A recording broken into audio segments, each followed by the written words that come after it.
A singed Bible tucked inside a mailbox, a single house left standing on a block, and a hopeful sign promising to rebuild.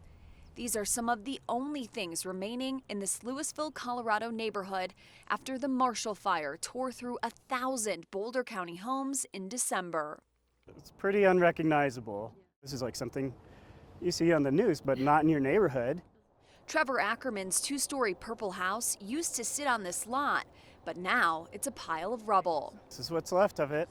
He says on December 30th, his family fully planned on returning to their house when they left before evacuation orders had even been issued. When we turned out of our neighborhood, we could see that the Arboretum was on fire. And that was when we said, oh my God, this is extremely much more serious, much closer than we had realized. Little did Trevor know the devastation of losing his house was only the beginning of his problems. He spotted serious issues with his insurance coverage in the days following the Marshall Fire. At first having this notion of like, well, we have home insurance, so that's good, you know, we'll be able to rebuild.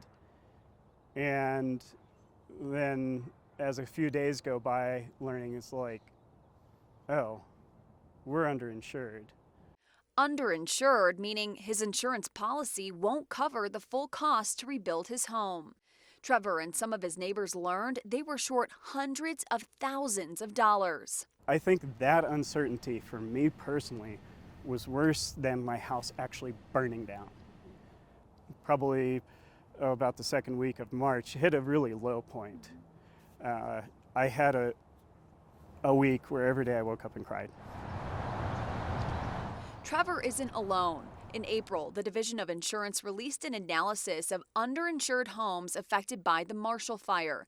Of the 951 total loss claims analyzed, only 76 homes had guaranteed replacement coverage, meaning they were fully insured. John Putnam is an insurance consultant in Colorado Springs. He was the go-to insurance guy for victims of the 2012 Waldo Canyon fire after being appointed to the fire recovery group Colorado Springs Together. He says one crucial decision that often leads to underinsurance is a desire to cut down your bill. People buy price and they don't buy protection.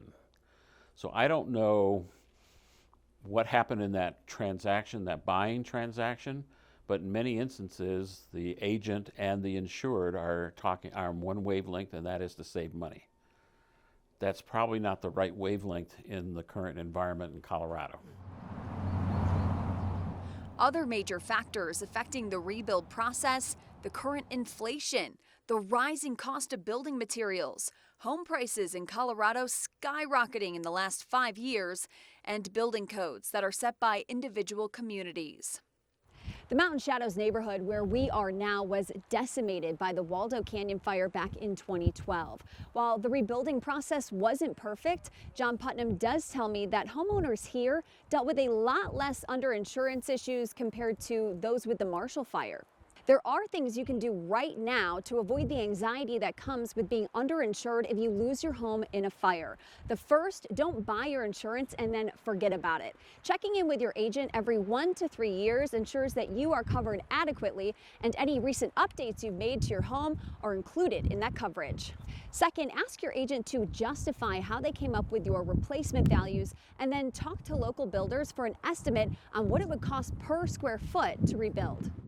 Two other coverages that are absolutely critical: you can increase the extended replacement from 20% to sometimes as much as 50% here in this state. I would be looking to buy that because it just gives you another little cushion. And then the last thing is additional living expense. It's another coverage in the policy that's automatic. Historically was only 1 year. Well, how long is it going to take Marshall to rebuild? At this point in time, we think it could take at least 2, maybe 3. There was still smoke rising from different places. Alan Halpern also lost his home in the Marshall Fire. He says many people don't realize how time-consuming it is to have to try and remember every single item that was in your house, which insurance companies will make you itemize to receive money. Periodically go through your house with your cell phone, take pictures, insides of drawers, insides of closets, the stuff that you know you're never going to remember. If there are items that are really important to you, make sure you photograph them and get those photographs uploaded to the cloud, and then they're there.